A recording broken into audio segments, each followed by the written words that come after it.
How about somebody who says always? Or maybe somebody who says sometimes. Why didn't they believe always? Yeah? Well, that's only true when the force applied is constant and in the same direction as the displacement. He says it would be true if the force were constant, meaning independent of position and time, and in the same direction as the displacement. Do you agree with that? Careful. He, like I, may be a snake oil salesman. Okay, be very critical. Yeah. I think that the first half of that is right, but this should work no matter the direction of the force. She says that it should work even if the force is constant, but it isn't necessarily in the same direction as the displacement s. This should still work. Do you agree?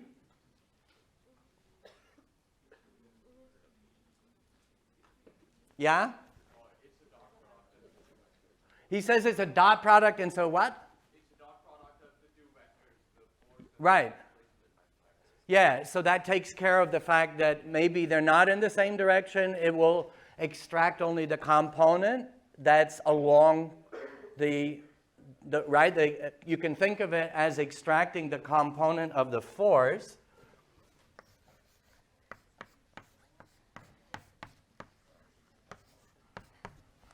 So this is the big question. Okay, now we're going to operate with his assumption that F is a constant.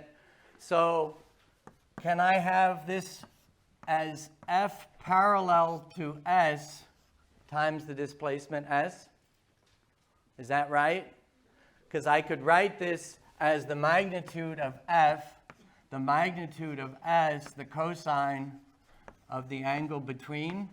Let me be hyper-anal here. Okay?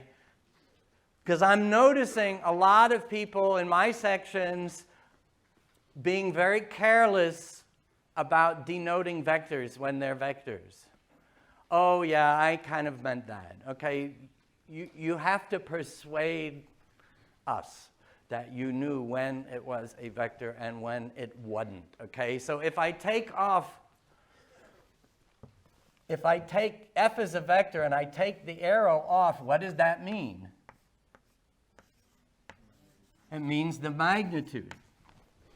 Okay, so if I don't use the arrows consistently, then we have ambiguity. Did you mean the vector? Did you mean the magnitude? So you have to keep it clear. Okay, F parallel, so if F were this way and S were this way, and there was an angle between, the component of F that is parallel would be this component. And that should be given by the magnitude of F times the cosine of the angle between the two vectors. That's a lousy theta. Agreement? So do you agree now that, okay, so he's now on board. And so what do you do? Do you have to abandon the idea of work if you don't have a constant force? No. Yeah?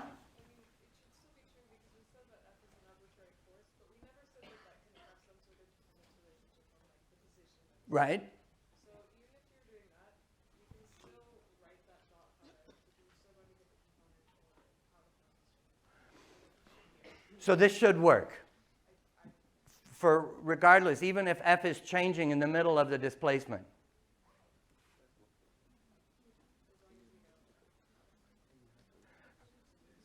Yeah? Ah. Okay, so what we really defined was a little bit of work was F dot dr or ds. I'm going to use r and s sort of interchangeably. S smacks of arc length along a path, and r smacks of radial position, so position from some origin out. And so dr and ds are going to look like the same thing. Suppose that I'm wandering along some path.